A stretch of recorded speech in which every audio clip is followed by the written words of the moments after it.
Hello, ladies and gents. We're on module A225, Block 3, Decline and Renewal 1880 to 1914. Edited by Robin Mackie, page 36. Unit 16. A Mighty Empire and a Restless Society. United Kingdom in the 1880s. Barry's astonishing success and the rapid development of the South Wales coalfield on which it was based can be seen as another triumph of the British industrialisation. Nor was South Wales the only part of the United Kingdom to prosper during what is often termed the Second Industrial Revolution.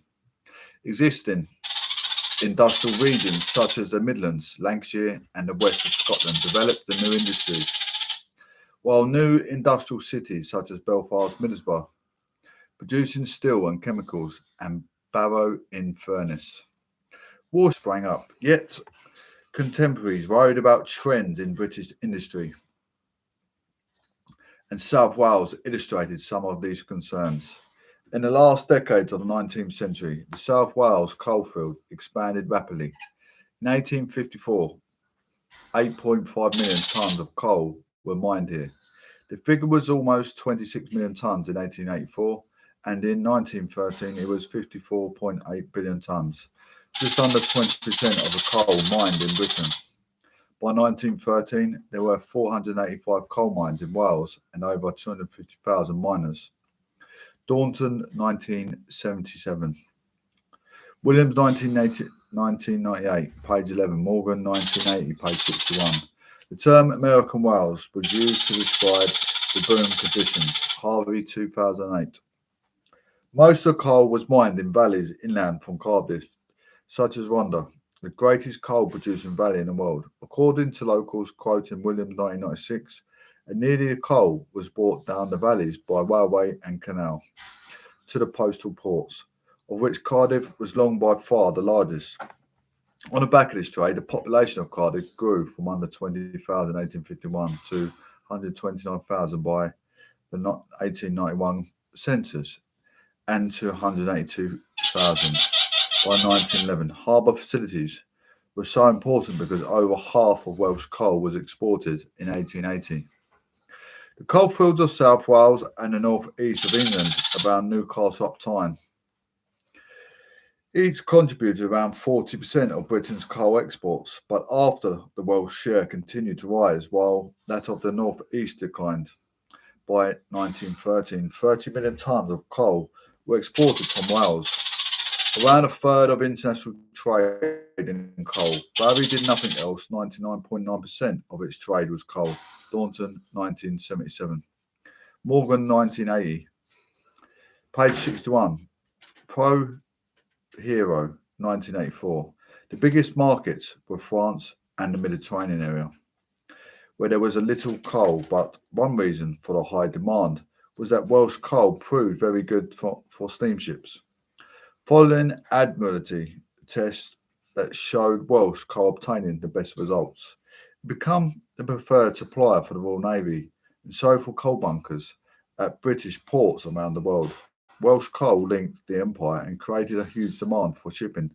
Coal exports also created a bottleneck at Cardiff Harbour, with both coal trains and ships being held for days, hence the case for the docks at Barry and Butte's attempts to hold onto its monopoly. Yet contemporaries were concerned about British economic progress, as will be explored in Unit 17, and some of these concerns were well illustrated by the development of South Wales. The expert trade in coal, it could be argued, was not a sign of industrial strength but of weakness. Instead of fueling new British industries, the coal was being exported as a raw material. Critics were concerned that Cardiff failed to follow the Tyne or the Clyde and develop new industries off the back of the cheap fuel. Even the other industries that developed in South Wales possessed similar weaknesses. You may recall from the unit, the Industrial Revolution, the importance of the ironworks of Miri, Tidefall, as a local supply of iron ran out. Their inland situation proved a disadvantage, One of the big iron companies moved to a new coastal site near Cardiff in 1891, but remained a producer of iron and steel, exporting most of its products to the engineering industries of the Midlands. The steel and tin plate industries along the coast at Swansea and Larnley were also orientated towards exports and therefore vulnerable to changing patterns of trade. As the tin plate industry discovered, when the USA used tariffs to encourage its own industry, South Wales, like other heavy industries, exported orientated regions of the UK, was to suffer severely when international trade was disrupted by the First World War. Unit 17 will explore contemporary debates about industrial development and the extent to which the roots of the UK's later economic problems can be found in the pre 1914 years. The rapid development of the coalfield also created a new society in the Welsh valleys built around coal. Bert Lewis combs extract from these poor hands, located at the end of Utah. In 1910, Combs, 1893 to 1974, moved to the Vale of Neath above Swansea to work as a miner. This reading comprises extracts from his autobiography.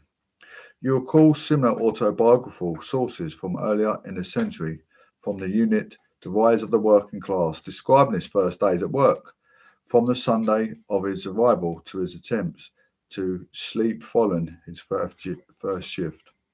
What strikes you about Combs' account? This was a very open question, and there were many ways you might have answered it. Two things that struck me were first, the contracts that Combs makes between the valley and the hills, and between night and day. Light and dark are prominent in this extract. As second is dirt. Dirt from the mines coats the village and the men, and cleaning men and clothes is a major occupation. Coal mining pulled in workers from across Wales and south west England. Creating a society in the valleys was unusual numbers of rural immigrants. Coombs himself come from the English border county of Hertfordshire, but settled in the Welsh-speaking valley, married a Welsh woman and integrated into the life of the community. Over time, this immigration was to dilute Welsh speaking, but at first it turned South Wales into a cauldron of rebirth for the Welsh language, as immigrants from Mid and West Wales revived the use of the language. Jenkins, 2007. When Welsh speakers were first counted in the census in 1891, almost half the population of Glamorgan spoke Welsh. Yet, if there was an unending demand for men to work in the mines, there was very little work for women. Only 14.4% of women were listed as occupied in the 1891 census, compared with almost a third in England and Wales as a whole.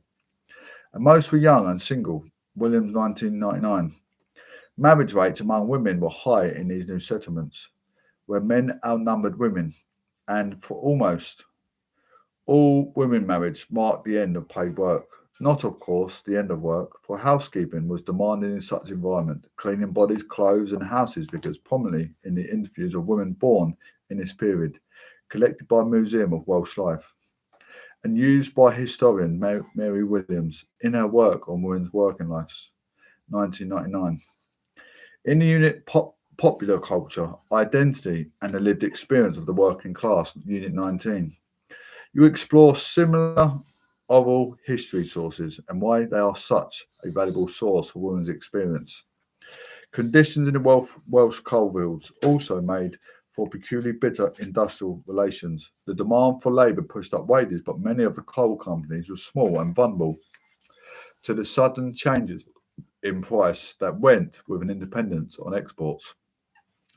The coal seams were difficult to work too, which meant that manual skill was important, but also that there were frequent disasters. These conditions encouraged solidarity among the miners, but often tense relations with the coal owners and their agents.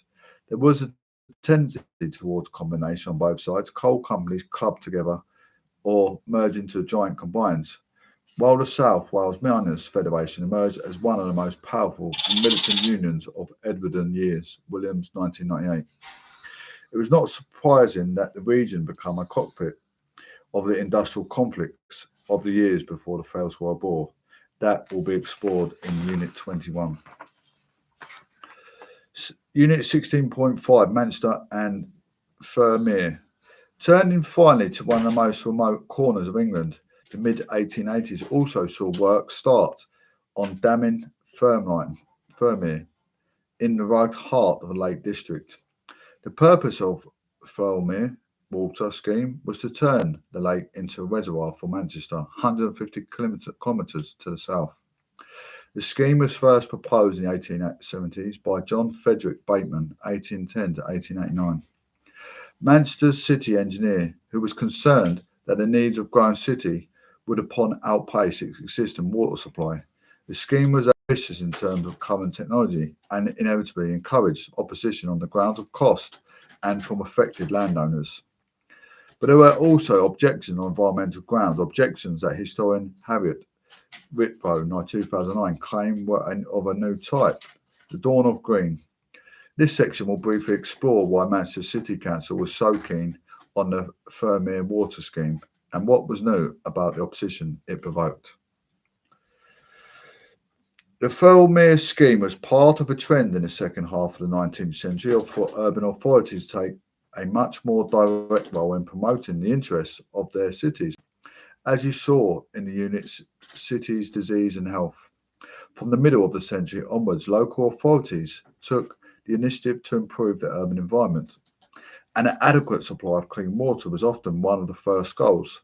The Loch Catering Project, which brought water to the city of Glasgow and was opened by Queen Victoria in 1859, was one of the earliest big municipal improvement projects. During the final decades of the century, urban authorities extended their interest to gas, public transport, electricity and slum clearance, in a process which was described at the same time as municipal socialism.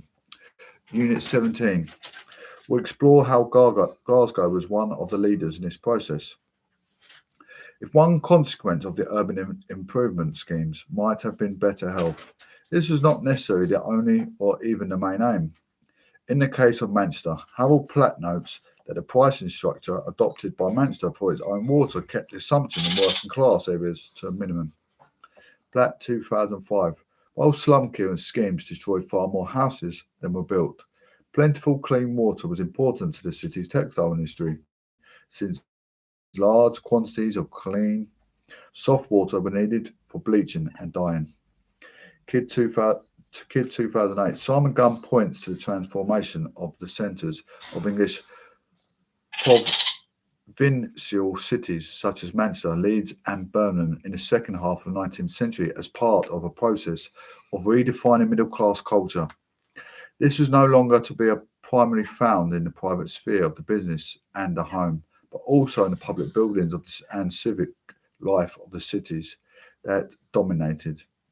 Controlling and improving urban environment was both a symbol of civic power and also a way of developing conditions for business to switch from a reliance on private enterprise and voluntary efforts to state initiatives. Our bet by the local state in the first instance was part of the wider cultural shift that questioned the ability of private individuals to address all the economic and social problems of industrial society. The Firmere water scheme is a good example of this.